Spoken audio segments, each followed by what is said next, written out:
Hi guys, it's ASBYT and welcome to a brand new video. Now I review many different smartphones on this channel, high-end flagships, mid-rangers and some budget options as well. Now of course a lot of budget options are, let's be honest, a bit poop. But this right here might just be the best budget smartphone that you can buy right now in 2020. So without further ado, for under £150, let's see exactly what we get.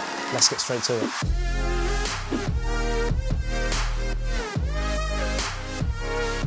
So this right here is the Lenovo Z5s, and yes, elephant in the room, Lenovo have had a slightly shady marketing strategy past, but that might be the reason that this little gem now sells for about 140 UK pounds, using the link in the video description. Inside the box we have the phone, a case, which is nice, and the charger and charging cable. Now this phone has been out for a little while, but spec-wise, which we'll get to of course, it's insanely good for the price, as is the build quality for a budget phone. Buttons aside, which are a little bit wobbly for my liking, this looks and feels a lot more expensive than it actually is. It has a metal and glass finish in an overall design shape that is very reminiscent of the leaked iPhone 12 chassis. The squarer finish to the edges from the swathes of rounded smartphones is quite a refreshing change and something I think we'll see more of this year. Type-C charging port on the bottom, next to that mono bottom firing speaker, which is definitely loud enough, but it struggles to offer the quality and clarity of current flagships. The rear design is certainly eye-catching in this tangerine colour,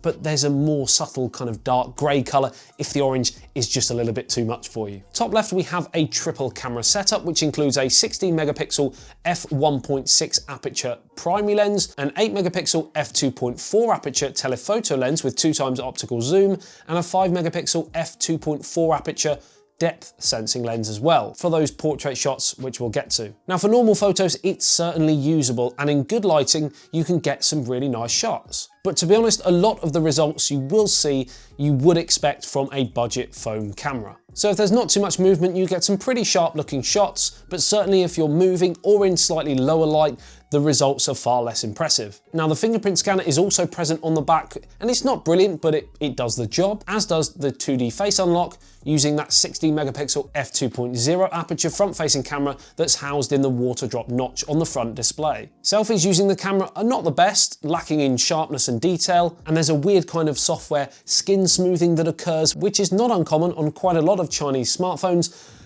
I'm not a personal fan, but a lot of people are. Each to their own, I suppose. That camera lens and slight chin are the only things that really cut into that 6.3-inch display. It's got an 83.5% screen to body ratio, and it's 2340 by 1080 with a PPI density of 409. It's also got Gorilla Glass, but it's unspecified, so don't expect the latest for sure. From the front, it looks very similar to the OnePlus 6T, so if you're a fan of that design and can't afford the sort of £400 price, then look no further. Unfortunately, and understandably considering the price, it's an LCD display, not AMOLED. So even though the display is certainly bright enough, you do get this slight discoloration around the edges. But to be fair to Lenovo, if it were an AMOLED and not LCD, we'd be looking at a much higher price, so that is one of the trade-offs. It's running Android 9 with a ZUI skin over the top, which is very close to stock Android, which in my opinion is another good thing. I'm not a massive fan of personalized bloatware. And another good feature is the SoC. We are rocking the Qualcomm Snapdragon 710, which for a phone that costs, again, under £150, that's pretty darn good.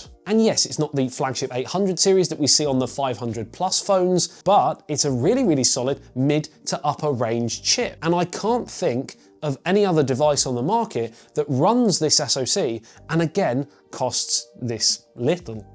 Don't know what that word was. I meant to say little.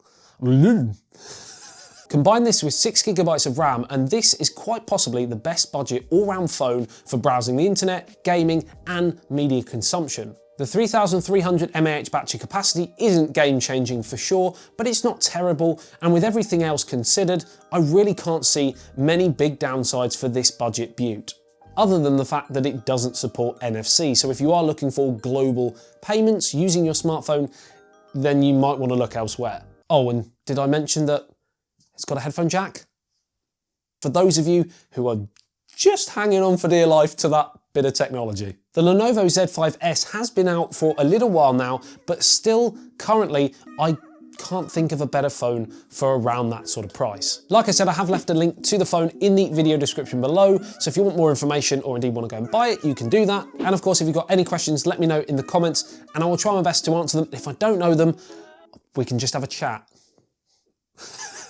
So bad. If you want to stay updated with all of the latest information on smartphones or tech in general, then make sure you are subscribed to the channel, turn on the notification bell so when I post, you are notified. If you want lots of breaking tech news and behind the scenes, make sure you follow me on Twitter and Instagram. I will leave the links in the video description below as well. That was quick. I love you, leave you. I'll see you in the next one. Says BYT, peace out.